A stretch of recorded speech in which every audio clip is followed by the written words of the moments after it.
Hi, my name is Dominic Dangerfield. And I'm David Fakenlede. Now, we will be breaking down a series of major characteristics that pertain to your industry. And we will be kind of trying to figure out what would work best for your establishment. Aside from the cost of goods, that's obviously going to be a major factor in anything, you also have to worry about your competitors. You see if competitors can run you out of business, if a new bakery comes in across the street, what's going to stop it? So you need to know about this stuff as much as you can. So in any business, being aware of your competition is important. Baking, in a larger sense, is the food industry, and it's growing and changing every day. There are many types of competitors you have to look out for. Specifically, there are three categories: direct, indirect, and replacement competitors. A direct competitor would be the bakery right across the street from yours. They're selling similar products. They are directly trying to run you out of business. Indirect competitors are competitors that specialize in the same market of products as you, but of course they do differ slightly. So you are a bakery. If a pizza parlor opens up across the street, that would be an indirect competitor. But a replacement competitor is by far the most challenging to identify. They are a business that doesn't sell the same product and is not included in the same market, but customers might choose to spend the money there instead of at your location.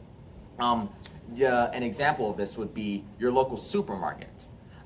If they decide to buy some donuts at the built-in Krispy Kreme at your local Giant, obviously that's taking away from your customer base. And we need to identify and figure out a way to combat these competitors. And the way we can combat competitors in your market is by identifying your market segments.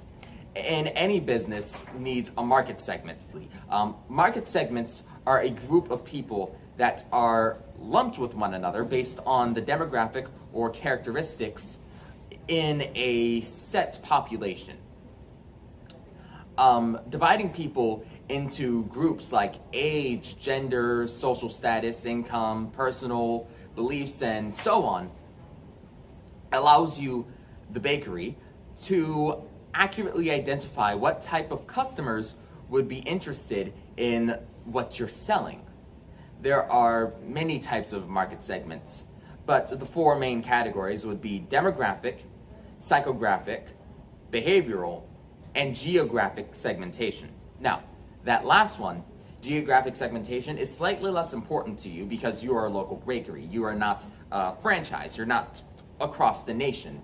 To start off, demographic. This is focused on the customer, but more specifically, what traits the customer has. Since this bakery is a 2BC company, a company that sells directly to its customers, this area focuses on age, family status, education, race, ethnicity, and so on. Psychographic groups are the audience based on their personalities, likes, dislikes, interests, values, morals, and so on. Playing to a group of people's personalities could increase the devotion to a business, as they could feel personally attached to your establishment. And then finally, the most personal version of these groups would have to be the behavioral market. This is related to the psychographic market, but requires past experience to be used effectively. The behavioral market divides the group based on habits they have shown with your brand.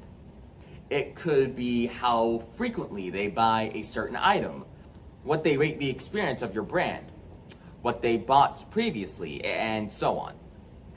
If you know that large demographic likes one pastry but hates another, you could change the menu to appeal towards them. Now we will go over the financial part of your business, along with the short and long-term goals. A financial statement is a written record showing the financial statements and the financial planning across your business, right? They can provide countless amount of information like spending, debt, and revenue, and are key parts to making a good short and long-term plan. They are essential for a business health.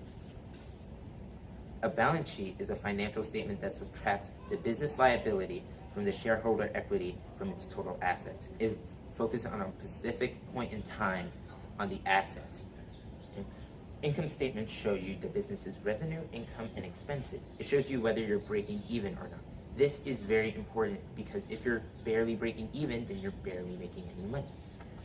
The formula for an income statement is revenue minus expenses equals net income. Your revenue has to be greater than it for it to be a profitable business. Cash flow projects how much money is coming in and how much money is going out. So it's basically expenses and profit, right? Your expenses would be maintenance of your store, water bills, electric bills, heating bills. It would be how much you pay your workers.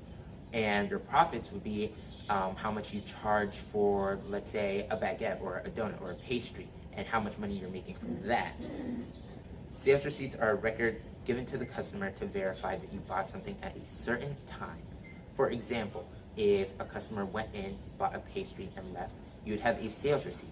This is very important to managing inventory, because now you know how much product is going out, how much product you still have left, and whether you need to restock and supply. So now we will go over the short and long-term plan for your business, for your bakery business. A short-term plan for your business would be expanding the customer base over the next 6 months. Having loyal customers improves your income and increases your popularity. This is very important for making income. That means that you should consider things like rent, which is $160 per square foot, utilities that can cost over $2,000, and bakery equipment, which is the most costly, that can go up to $20,000 to buy, and then to maintain it costs even more. Therefore, the plan should include ways to break even on that cost. For starters, you should go and assess your already established customers based by using market segments, more specifically the behavioral and psychographic segments.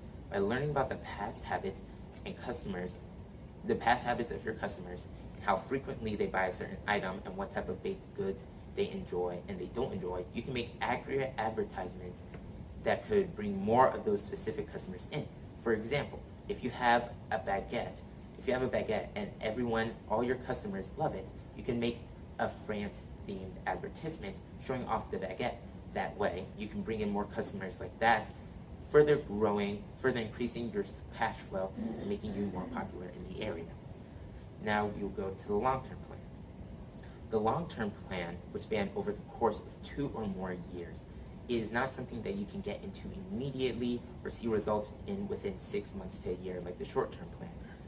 Breaking even by now shouldn't be a struggle, and you should be building up more income that would allow you to expand. So your long-term plan would be expanding your business to other areas over the next 7 years. To do this, you should find the cost of establishing a bakery between chosen locations. For example, Frederick County's rent is higher than Baltimore County's rent. Be aware of statistics like that, crime rates, employment rates, and more.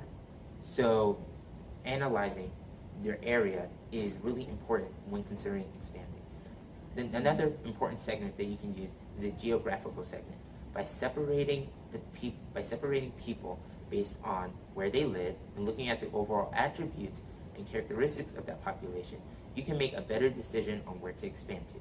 For example, if your ads are mostly online, settling down in the countryside where people aren't on their phones 24/7 wouldn't be a smart business idea compared to a city. A city is filled with giant electronic screens, ads on buses, and is overall more just technology driven. As the world changes, business plans should effectively change with it. This means that changing your business plan to better fit the climate of that certain event. That means an example would be COVID-19.